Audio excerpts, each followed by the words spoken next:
Hi everybody, it's Kara, and you guys might remember several videos back I showed you these hat pins that I had created for some friends. I had a few requests from subscribers to show how I put these together, so that's what I'm going to do today. I'm going to start off by showing you the supplies that I used when I created these, and I like to get all my supplies out in advance so I have everything right in front of me when I'm creating something, so that's what we're going to do next. I'll be right back with those.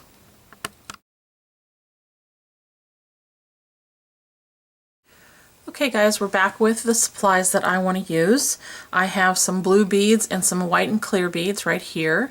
I'm going to stick with that winter theme so I can make a couple more of those. I have a few silver decorative pieces, a rondelle, some spacer beads, a couple charms that I'm going to use, and then some chain. Now you'll only need the chain if you want to make one of these that has this dangly. If you don't want to, you don't need the chain or the charms.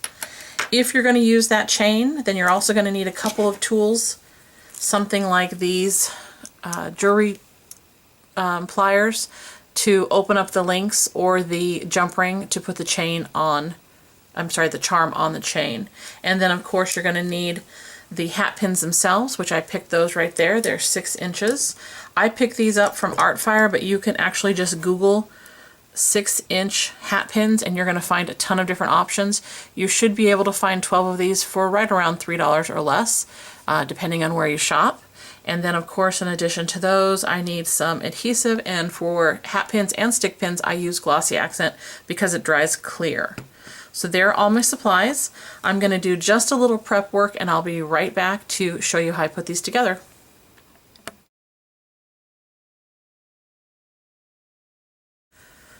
Okay everybody, we're back and ready to finish up these little hat pins. So you can see over here, I haven't glued this one, but I have one set up the way I want it, and then I have these beads laying out in the order that I want for this stick pin. But I wanted to show you guys really quickly how easy it is to do these charms, because I don't do anything fancy with them. Basically, I take the little piece of chain, and the length of the chain is of course up to you, just like your charm selection and all of that other good stuff. I like it to dangle a little bit, but not a lot, so I use about, let's see, this is around 2 inches on this piece. And I just basically open up one of the links. I don't do anything fancy, like I said. Hopefully you can see that. It's just opened. I take the charm, put it through the link, and then bend the link back into place. And you should treat these links, if you're doing it this way, of course right now it won't cooperate because I'm trying to do this and talk at the same time, but basically treat them like you would a jump ring, where you try and maintain the original shape of the link. You could always attach these using a jump ring if you don't want to mess with the chain. That of course is your call. And then once you have that ready, it's basically just putting the hat pin together. So there's that little charm on the chain.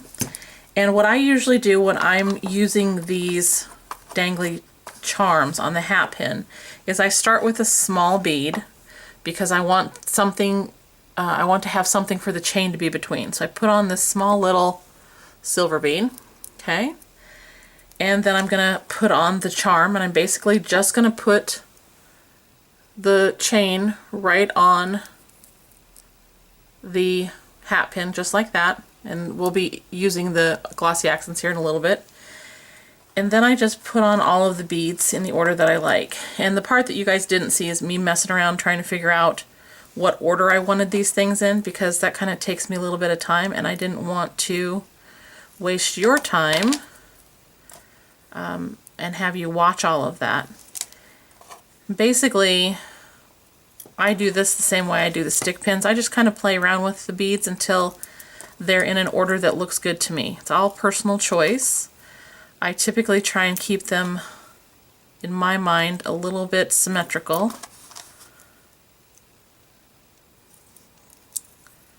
And that obviously varies from bead to bead, but there's what that one will hopefully look like. Okay, and you can see, I'm going to let loose a little bit on this one, but you can see that chain is sandwiched in between 2 beads. That's all I do. And now I'm going to go back and just add a little bit of Glossy Accent, so that will help keep these in place. And what I typically do And I don't have the back on the hat pin yet because I'm going to stick it in that styrofoam cone, so be careful you're not poking yourself. But basically, I just put a teeny bit on here until I can see it start to come out, and I just kind of wipe it up and down. And hopefully you can see that's not a lot, and I'll actually probably even wipe a little bit of that off. But I push the bead up, and yeah, I'm going to wipe a little bit off. Push up the chain. I don't worry about the chain getting super stuck because I do want it to wiggle a little bit. And then I put a little bit more Glossy Accent, move that bead up, and just keep doing it. Hopefully you can see me. Just keep doing that like you do your stick pins until you've gone through all of your beads, your spacers, all of that jazz. And that's what we're going to do right here. Doesn't take too terribly long. You don't want to put too much on it because you don't want it to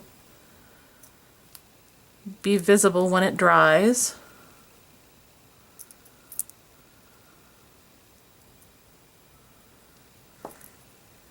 And just about done.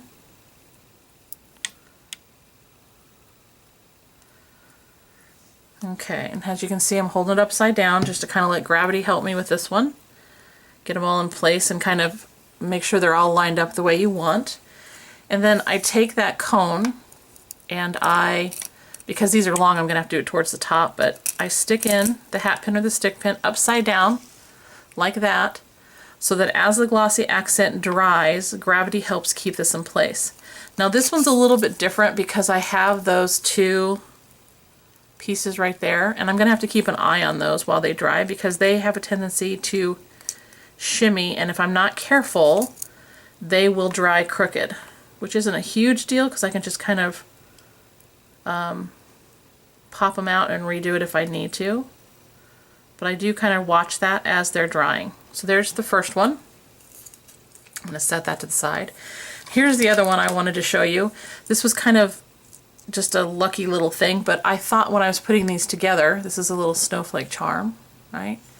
Doesn't that kind of look like a little snowman? Doesn't it look like a little snowman? I thought that was kind of cute, so I left it that way, and that's how I'm going to put it together with the Glossy Accents. So I'm going to finish this one up and let these two dry, and then I'll be back to show them to you so you can see how they finished up in their drying process. Okay? Bye, guys.